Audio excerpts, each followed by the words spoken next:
here's some interesting topic regarding Walmart. So I think we've been discussing Walmart for some time now, and you know they've heavily invested in uh, increasing their market share in the Indian market, but in other regions they're trying to sell off different parts of their business.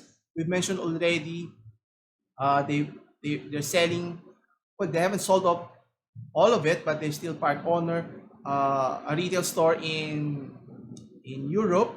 Then now they're now selling their supermarket chain that's called Seiyu to Rakuten. So they would still be minority owners of said supermarket, Japanese supermarket chain. So let's take a look here. Where is it? There you go. So as mentioned, the US retail giant Walmart have sold most of its stakes in Japan Seiyu to the investment firm KRR or Kravis Kohlberg Roberts, to the e-commerce company Rakuten.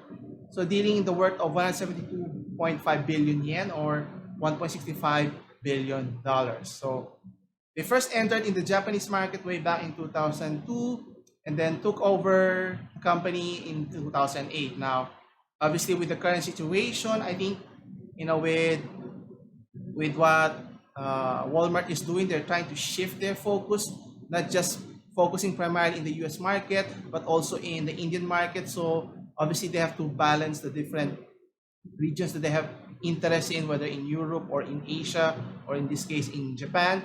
So they're relinquishing some of their controls over there. And I think, because of the,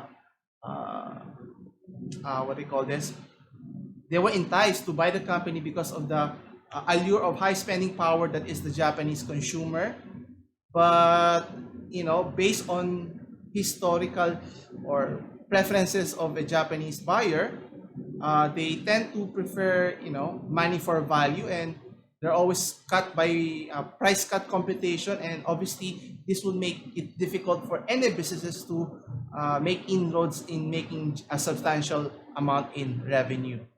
So what would happen here, as mentioned, KKR, as mentioned, the investment firm would buy as much the stake of 65% of the company, while Rakuten will acquire 20%, which Walmart will retain a 15% interest here. So they're not necessarily abandoning the Japanese market; they're just refocusing their attention to key markets and keeping this one as a secondary option, so that if the economies